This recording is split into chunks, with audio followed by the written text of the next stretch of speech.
Welcome to The Explainer. Today we're decoding a really fascinating mystery. How do truth, culture, and knowledge actually survive the relentless destruction of time?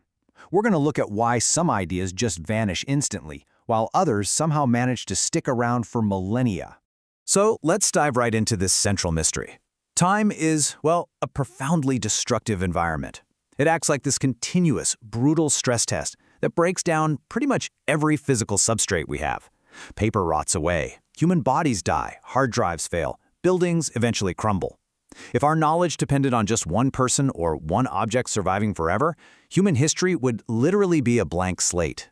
So, how does anything actually manage to last? The massive paradigm shift we need to wrap our heads around is this: survival is not about storage. It's really not about saving the original physical object and locking a single perfect copy in some reinforced vault. Actually, survival is about preserving a pattern through distributed recovery. You don't just save the object, you distribute the idea out to a community so that it can be continually rebuilt over and over again. Think of it like grandma's cookie recipe. If the only perfect, original copy burns up in a kitchen fire, that recipe is just gone forever. But if 10 different cousins all have slightly messy, stained, dog-eared copies of the recipe, and they're all out there actively baking the cookies, you're totally safe. If one cousin accidentally writes down 3 cups of salt, which obviously would be terrible, you can just compare all the different copies, spot the mistake, and find the true original. The mistakes actually help you find the truth. So this crucial point really comes down to 2 specific concepts. First, we have the invariant. This is the hidden, stable relational pattern. It's like the invisible concept of the cookie recipe itself. And second, we have the witness. This is the physical expression or the trace of that pattern. In our metaphor, this would be the actual physical cookies that get baked, or those messy handwritten notes. What this creates is a continuous, ongoing loop of what we call bidirectional reconstruction, and it works in 2 directions. Moving forward in time, the pattern, the invariant, generates a physical expression. Then time does what time does and attacks that expression, decaying it. But later on, moving backward, receivers use those surviving, slightly damaged expressions as witnesses to trace backward and completely rebuild the original pattern. Now, what's incredibly fascinating is how this exact same cookie recipe metaphor actually maps onto a formal mathematical framework. This isn't just a fun analogy about baking, it's a universal threshold. This single principle of error-correcting reconstruction is acting across all sorts of scientific, cultural, and communication fields to keep information alive. To practically demonstrate how texts act as distributed witnesses out in the real world, let's objectively examine this quote regarding true data from L. Ron Hubbard. On its own, in a vacuum, it's a single expression. It's an invariant pattern of words. But watch what happens to its survivability when it starts interacting with different physical environments. The original quote, the invariant, actually survives time by being remixed into entirely new physical expressions and diverse cultural memory settings. By displaying the text in a church aisle, or say in front of a statue, it serves as an overlapping witness. The text is no longer just ink on a page. It becomes anchored in a physical, visual location, multiplying the ways a receiver can reconstruct their memory of it.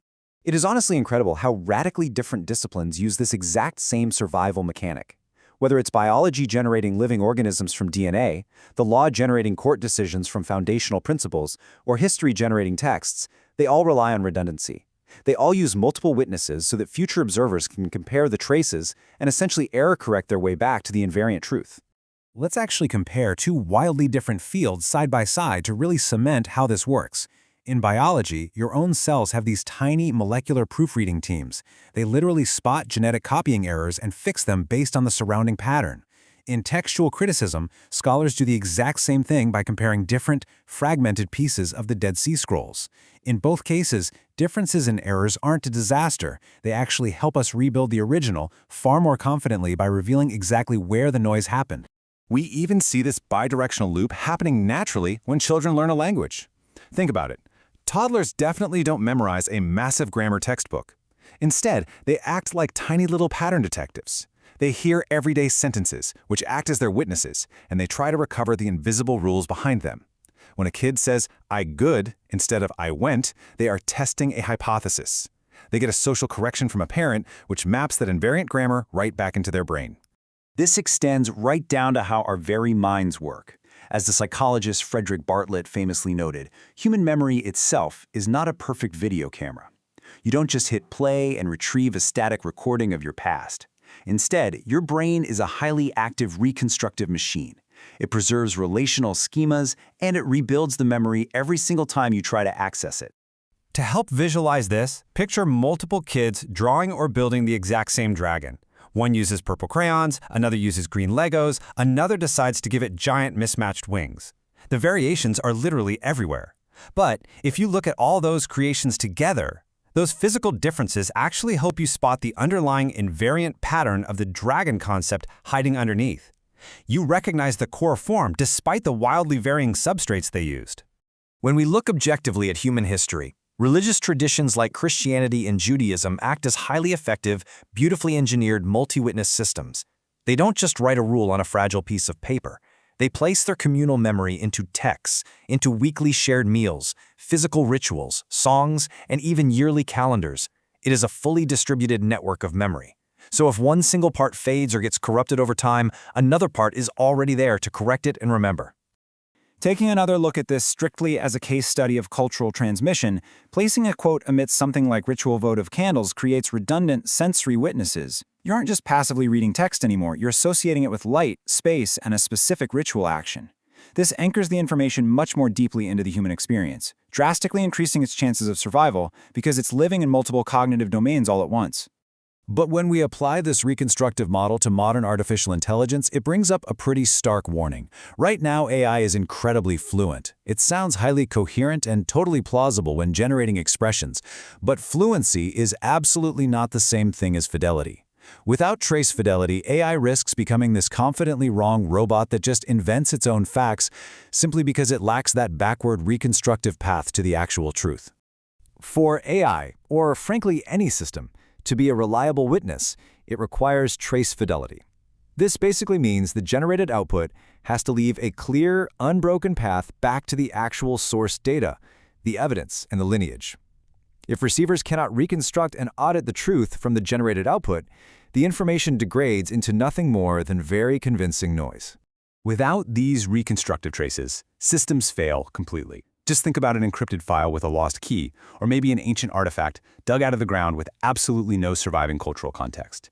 These examples show us that perfectly stored physical objects mean absolutely nothing if the interpretive pattern vanishes.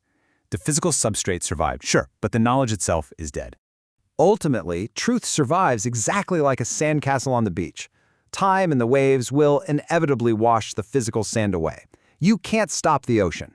But the castle lives on and survives the destruction of time if you keep the pattern in your head.